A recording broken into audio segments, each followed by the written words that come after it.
dito ng AP Bren against Kiboy. At sisimulan na nga ata ni Kyrie ang first turtle of the game. Pero makikita siya ni Ogwin at Kyle Teasy with the reset as well. Aabangan natin kung sino nga ba ang kukuha nito. Pero 4 na tao mula sa Onyx ang magbabantay around that turtle area. Sabi kasi ni Midnight kanina, napaka-importante, early objectives. Ayan, 4 agad. Ginamit na rin dito ang Astral Echo. And look at Boots. Wow! Papasok doon. With the penetrate zone. Halos walang mabuhay dito ang mga players ng AP Bren. And Kyrie will take that turtle. Flap TZ naghahanap pa rin, pero first blood ay mapupunta para sa side ng Onyx. Kyle TZ still alive. Si Boots naman ata ang susunod nila. Dalawa na wala para sa Onyx at si Boots nangangalati na lang ang buhay. Mukhang hindi na nga yan makakatakas pa. It's gonna be a double kill para dito kay Flap TZ. XP lane matchup, Tams. Lamang na lamang, you gave out the turtle. Magandang play mula kay Kyrie. Abysm strike into the retribution. Napakagandang penalty zone din mula kay Boots. Pero after iba to lahat, pinagkakalmot sila nung Tams. Oo, biglang dumating eh. Kaya naman pala, kasi Tams nga pala, if ever na ilabas niya yung palakol niya, hindi ka na makakaalis pa. Hindi ka na talaga makakaalis dahil sa lagkit at rinig na rinig talaga natin. 2 kills pa lang ang napupunta. Hindi, 3 pa lang ang napupunta para sa side ng AP Bren ay naghihiyawan na. Pero tandaan natin, mahirap magkamali kapag Onyx Kalmado Esports na. ang kalaban. Pero malaking death yung kay Kyrie. Yung 1 death on the Dirot, it slows down the tempo and it also allows AP Bren to play very, very aggressive. Sumama na kakas Cheve, Ogwen. Okay, nakita natin dito, ginamit ng Circling Eagle. 2 tatamaan doon.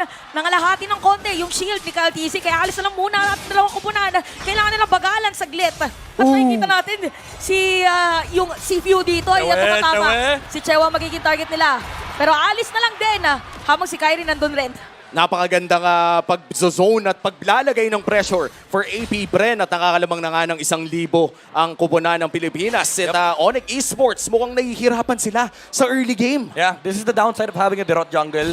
Kaya mong tapatan yung mga matchups, pero when it comes to high-paced lineups like this, na may damage, ay magkukulang ka talaga ng impact in the early game. Kaya naman di natin masyado nakikita yung presence ni Kyrie in this game. Kasi talagang hirap yung Onyx na makipagsabayan dito. Again, maraming crowd control, may damage din ng AP Bren, especially with the Tams. And dagdag pa natin dyan yung problema nila mamaya, yung vision na ibibigay ni Novaria. Now, Turtle, sisimulan ng AP Bren. This is the second Turtle of the game. At magtatapatan si Boots at pati na rin si Flap TZ. XP lane pa lang, kitang-kita mo na talaga na walang gusto magbigayan para dito sa ating 2 kupunan.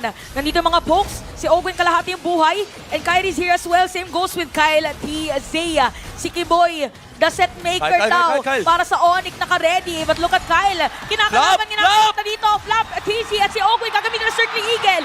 Napakalayong ginamit na yung penalty zone. And look at you! Saktong-sakto, sumasargo na naman! Targeted ka, boy! Hindi mo ba alam? Nasintado yan si Few. Pero mukhang ang Turtle ay mapupunta na sa AP Bren. Napakaganda ng control ngayon ng AP Bren. Objective control mula sa AP Bren. First step, reset, laban, poke, hero focus, target down. And Onyx, again, hindi nila kaya sabayan yung damage output and yung control na binibigay ni Kyle TZ, ni Ogwen, and specifically the Tams with the Impure Rage. Napakahapde ni Flap TZ in the early game. Grabe, sugod lang ng sugod ang AP Bren. Hindi talaga nila binibigyan ng tsansa ang Onyx Esports na huminga ng gaano. Pero mukhang maaga-aga ang paglalabas ni Sans na kanyang TV. Sabi niya kailangan niya kasi kumuha ng lakas eh. Lamang ngayon yung AP Bren eh. Confidence booster Kailangan niyang kasi. confidence booster muna. Kaso minsan placebo yan eh. Hanggang confidence lang talaga. Walang dating sa game eh. Hindi nag-translate. Pero tingnan natin na dahil yung huli nga nilang laban, ayan nagkaroon ng baliktaran pero parang hindi yatang gustong ibigay ng AP Bren ngayon dahil patuloy-tuloy lang ang pag-ikot ni Kyle TC at ni Ogwen. 3-man strong para sa AP Bren sa itaas. Chewe, binabantayan. Mukhang wala nang makakakuha pa ng tore na yon kung di ang AP Bren. Onyx, makakadepensa naman sa kanilang goaltender. Hirap na hirap din talaga yung Onyx dito. Yung pressure lang na dinadala ni Kyle TZ kahit hindi siya mapagamit ng spell, yung tayo lang ni Fredrin, nakakatakot na parang may attempt kagad na mawapatay ka. Tapos si Kyrie dito, hindi rin siya secure na talunan yung Fredrin kasi may guiding wind din palabas. So yung aggression na pwede sanang dalhin ng Onyx Esports, hindi rin nila malamdaman. Kasi aside from the fact na kaya sila iligtas ng Matilda, hindi nila makita kung nasaan yung Tams kanina. Kaya naman natatakot din sila humarap dahil kapag binalikan sila ng AP Bren, masasaktan sila, especially with Flap TZ having that corrosion sight, yung movement na inaasahan dito ng Onyx Esports malilimit. Tapos may slow pa na nagagaling mula kay Novaria. Grabe si Ogwen, napakasakit na ng mga wisp niya. against the side of Onyx. Kaya naman pala hirap na hirap yung set maker daw ng side ng Onyx. Parang every time na sinasalubong siya, napapaalis si Kiboy. Kasi meron pang pwedeng na dumating na damage from AP Brent. At dadating na nga ang third turtle of the game. At mukhang si AP Bren ang magkocontrol ng ayan area is na to. low. Astral Echo on to 3. At si Kiboy ay mapopok na rin nga dito ni Flap TC. Ay, sinimulan na pagkapatong turtle. yan. Pero Kiboy, dumudugo na siya. Circling Eagle yung pala paliko, si Kyrie hahanapin nila at napapaalis din ng mga 1v3. players ng Onyx. Habang si Kyle TC nandoon nakadiretso sa may pagong. Paano kayo lalapit ngayon? Kasi si Kyle TC makakasecure niyan. Nice zone na nagmumula kay Flap. Kakabanggit lang natin, Astral Echo, may slow yan. Dagdag na mo dyan, patong mo yung damage plus slow na nanggagaling kay Thumbs. Bawal kang dumikit sa objective ng AP Bren. And if you think na kaya mong tunawin yung Thumbs, Aha. may Vengeance, and again, Guiding Wind. Meron nga palang pangat-ngat. Parang ganun yung ginagawa nila ngayon di ba? Masakit na yung damage ni Ogwen, nakikita natin yung mga waves. Tapos Yes. si Flap TC, dire-diretso pa na, okay, bato pala call, tapos kuha pala call, tapos balik sa ulit. Dance! Uy! Okay. Nagkaliparan lang. Hinatid sa Indo. Hinatid sa Indo. It is a 4-for-1 ang kill score. Lamang na ng 4,000 ang AP Bren. Pero gusto ko lang ulit-ulitin, no? Lamang man ang AP Bren ngayon in the early game. Huwag nating kalimutan na ang nangyari sa Game 1 Yeah. kahapon. That was a 15K gold lead Yeah. na natalo tayo. Bawal pa rin magkamali kapag Onyx ang kalaban mo. Oo, kailangan na. Maging continuous lang talaga yung kanilang ginagawa. Kaya very consistent din naman. Oh, consistent din. Kamuntikan. Alam mo, pasalamat yung Onyx, pilipilit si Kyrie, naretripan niya eh. Kaya nga. Retrigad eh. If ever, nakita naman natin yung ibang Nakaka-bad trip game yun. review. Biglang nga nakakakuha ng mga objective sa mga kalaban nila. Sabi ni Kyrie, okay ko dun eh. Ang pogi ko dun eh. Nakuha ko, kaso na-force din yung retry. And again, yung binabanggit ni Wami kanina, hindi rin dapat maging relaxed and chill ng AP Brent kasi scaling din yung lineup dito ng Onyx Esports. And it's very also similar to their game number 1 kahapon, no, na yung objective and yung endgame conditions ng AP Bren, they have to still win this team fights. And knowing na, nakita natin yung laban ng Bren versus Blacklist International na nagiging ganoon din yung disiplina nila na pagdating sa dulo, talagang i-team fight nila bago mag-tower lock. But their main problem here in this game is, sa late game, medyo malakas yung presence ni Claude. At yung Claude na to ay kailangan talagang i-pressure ng AP Bren ng tuloy-tuloy dahil alam nating si Chewe, regardless kung hindi makascore o ma-0-2, for some reason ay kumikita pa rin. Nakakahabol pa rin. Eh, hindi talaga pwedeng mailitin ang Onyx Esports dito. Sisimulan na ng Onyx ang Lord. Si Boots ang hihila pero nandiyan na rin si Kyle Oy! si Sans! Si Sans, saan ka daw pupunta? Kaya makapaalis na lang muna. Take note of the positioning of Kiboy dito sa ating team fight. Lalim, So lalim. hinahanap ngayon na kung nasan ibang mga players, sabi ng AP Bren, parang delikado, may nawawala, parang kakaiba yata ang ginagawa ng Onyx.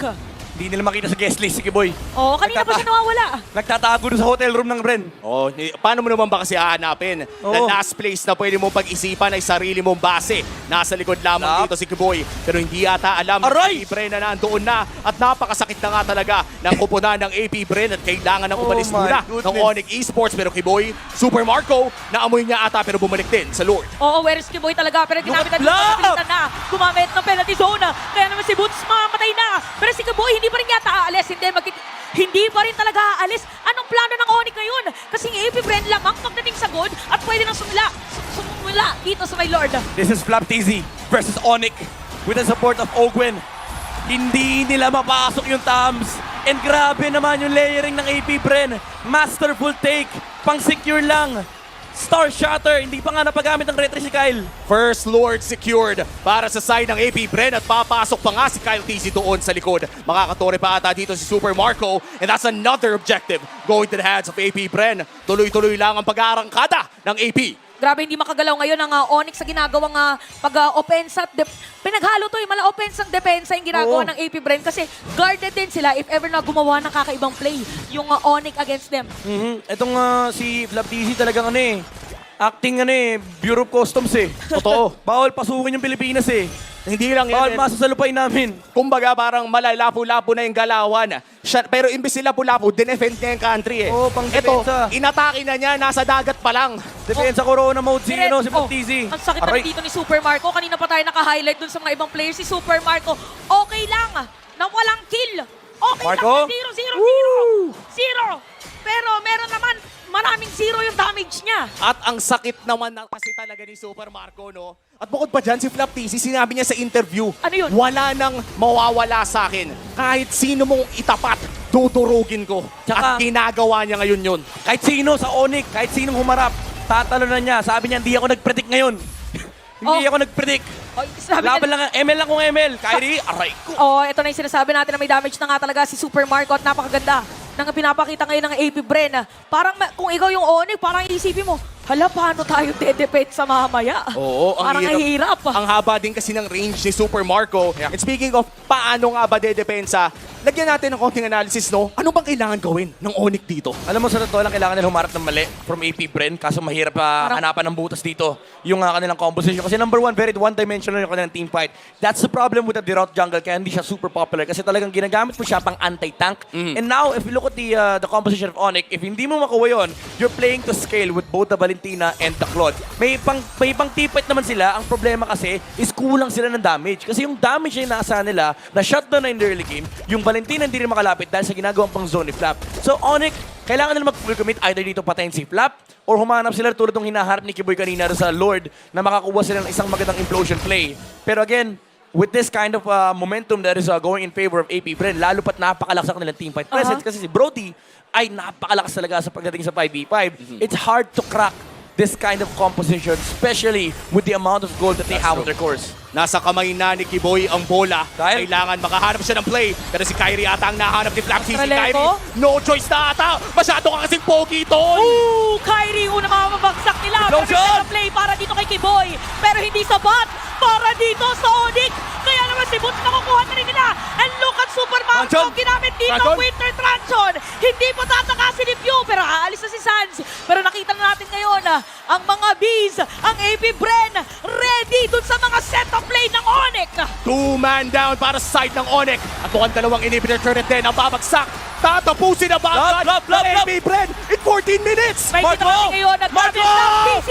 Isa-isang kinakatakot